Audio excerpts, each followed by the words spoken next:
안녕하세요. 일승호떡입니다. 예전에 만들었던 자동 열매 농장, 아직도 많은 분들이 만들어 주시더라고요. 저도 계속 사용하면서 아쉬운 점이 있었습니다. 원하는 순간에 수확할 수 없고 회로도 생각보다 복잡했습니다. 그래서 이번에는 구조를 완전히 다시 설계했습니다. 효율은 그대로, 미관은 더 좋게, 그리고 필요할 때 원하는 만큼 수확할 수 있도록 만들었습니다. 그럼 바로 만들어 볼게요. 저는 예전에 만들었던 자동 농장 옆에 바로 이어서 만들었습니다. 기존 농장과 함께 사용하면 동선도 훨씬 깔끔하고 하나의 세트처럼 사용할 수 있습니다. 덕분에 훨씬 만족스러운 디자인이 나왔습니다. 먼저 바닥돌을 가로로 14칸, 세로로 16칸을 깔아주세요. 기존 농장 없이 이번 농장만 만드시는 분들은 가로로 15칸을 설치하시면 됩니다. 이제 뒤에서 4칸, 왼쪽에서 1칸 떨어진 위치부터 세로로 7칸을 파줍니다. 이 구조를 나무 열매 종류만큼 총 6번 반복해주세요. 그리고 보송보송 바위를 설치해 주시면 됩니다. 다음으로 나무를 심을 블록을 설치해 줍니다. 보송보송 바위를 기준으로 앞뒤로 한 칸씩 더 튀어나오게 설치해 주세요. 이 구조를 모든 보송보송 바위에 똑같이 반복해 주시면 됩니다. 이제 맨 뒤 한 칸을 제외하고 나무 열매 나무를 7개씩 심어주세요. 참고로 맨 앞 칸은 심으셔도 되고 비워두셔도 상관없습니다.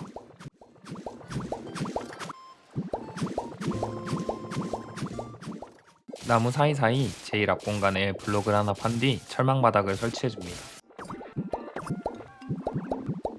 다음은 외부 골격을 만들어 보겠습니다. 맨 앞 블록은 옆 농장 건물 높이를 맞춰 4칸을 올려줍니다. 그리고 가장 바깥쪽 블록을 기준으로 물이 지나갈 공간을 한 칸씩 남겨두고 까칠까칠한 벽을 쭉 세워주세요. 여기까지 하면 농장의 기본 틀은 완성됩니다. 이제 회로를 만들어 볼 차례입니다. 회로라고 해서 어렵게 생각할 필요는 없습니다. 정말 간단한데요. 마지막에 비워둔 맨 뒤 블록을 기준으로 위와 아래에 나무 덮개를 설치해주세요. 그 다음은 센서를 설치합니다. 센서는 설치 방향이 가장 중요합니다. 화면을 참고해서 스위치가 설정된 방향을 바라보도록 모두 맞춰주세요.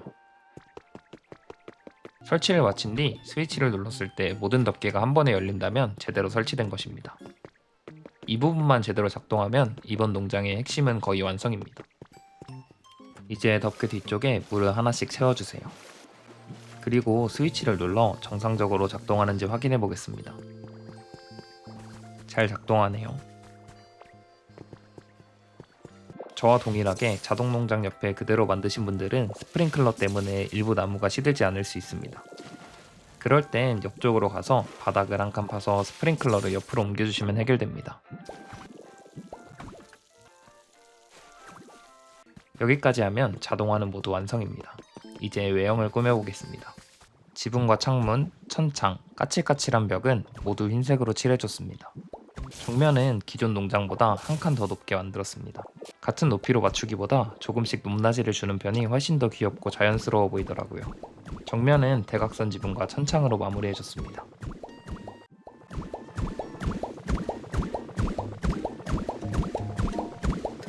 측면은 기존에 있던 농장의 기둥을 기준으로 센서와 덮개가 보이지 않도록 까칠까칠한 벽을 설치해줬습니다. 뒤편은 대각선이 아닌 일직선으로 마무리할 거기 때문에 까칠까칠한 벽을 그대로 일자로 올려줍니다. 나머지 부분은 유리창으로 마감했습니다. 반대쪽도 똑같이 해줬습니다. 뒤쪽도 같은 이유로 2칸을 올려 센서를 가려줬습니다. 그리고 아까 반대편의 높이를 잘못 올려 다시 바로 잡아줬습니다. 남은 곳은 전부 유리창으로 채워줍니다.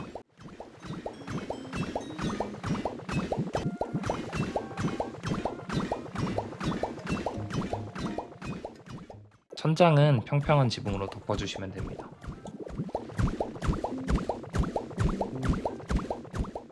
이제 아래로 내려와 화분으로 측면을 감싸줍니다.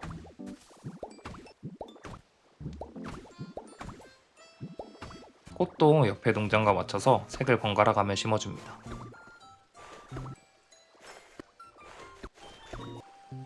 마지막으로 조개램프, 돌계단, 디딤돌, 가든라이트를 설치해주고 땅 밑에 발전기와 송전기를 심어줍니다. 통통쿨을 내려와 꽃을 피게 만들어주면 완성입니다. 이제 옆에 물감을 만들 작은 카페 공간도 함께 만들어 보겠습니다. 먼저 돌바닥을 가로로 11칸 깔고 세로 길이는 열매농장과 같은 길이로 맞춰주세요. 그리고 모던한 벽으로 높이 5칸, 세로로 7칸 크기의 공간을 만들어줍니다.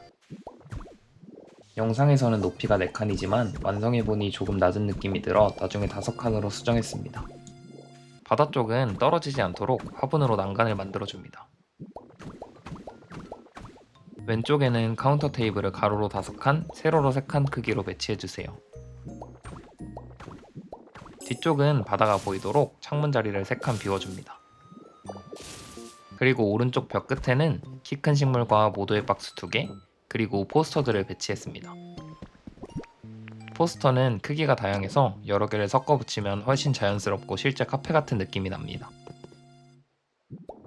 포스터 아래에는 원해와 책 선반을 설치해줍니다. 카운터에는 내추럴 의자 2개와 간판, 머그컵, 그리고 베베꼬인 식물을 배치해 카페 공간 서식지를 만들어줬어요. 이곳에는 분쇄 특기 포켓몬인 빠르모트를 살게 해줄 예정입니다. 그리고 빈 공간에 러그를 깔고 갈색으로 칠한 꽃 테이블과 가든 체어를 배치했습니다. 테이블 위에는 애프터눈 티 세트를 올려 엘리강스한 오후 서식지를 만들어줬어요. 이제 꽃을 심어 마무리하겠습니다. 꽃은 앞에서 만들었던 농장과 같은 방식으로 번갈아 가면서 심어 통일감을 줬습니다. 이제 외부를 꾸며볼 건데요. 나무 열매 바구니를 왼쪽 끝에 배치하고 라이추 간판을 세워줍니다. 그리고 반대쪽에도 나무 열매 바구니 2개를 배치해줍니다. 입구에는 돌계단 2개를 놓고 옆에는 풀과 디딤돌을 배치해 자연스럽게 이어지는 느낌을 만들어줬습니다. 그리고 여기서부터가 제가 가장 마음에 들어하는 공간입니다. 꽃 테이블과 갈색 가든 체어를 배치하고 비치 파라솔을 설치해줍니다. 비치 파라솔은 무늬를 입히면 이렇게 그대로 적용이 되는데요. 이게 정말 귀엽습니다. 여기에 티세트를 올려주고 옆에도 같은 구성을 하나 더 만들어줬습니다. 작은 야외 카페처럼 쉬어갈 수 있는 공간이 완성됐습니다. 그리고 이제 다시 카페 공간으로 가서 발전기와 송전기를 바닥에 숨겨주었습니다. 일루미네이션 라이트를 설치하고 카운터와 테이블 위에는 조명을 각각 하나씩 설치해 분위기를 더해줬습니다. 이제 조금씩 비어있는 공간도 채워보겠습니다. 왼쪽에는 나무 열매 바구니와 화분을 배치해 조금 더 자연스러운 분위기를 만들어줬습니다. 카운터 위에는 병음료와 샐러드, 책을 올려서 실제 카페처럼 만들어줬어요. 오른쪽에는 갈색꽃 테이블과 의자를 놓고 포스터까지 더해 아기자기한 느낌을 살려줬습니다. 이런 작은 소품들이 들어가니 공간이 훨씬 더 살아나는 것 같아요. 꽃들을 마저 피워주고 마지막으로 분쇄 특기를 가진 빠모트와 빠르모트를 이곳에 이사시켜주면 완성입니다.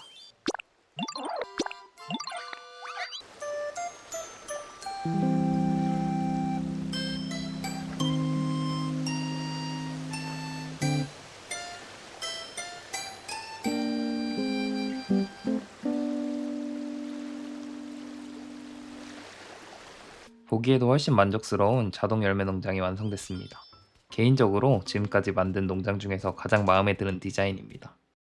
이번 영상도 도움이 되셨다면 좋아요와 구독 한 번씩 부탁드리겠습니다. 다음에는 더 예쁘고 효율적인 건축으로 찾아오겠습니다. 시청해주셔서 감사합니다.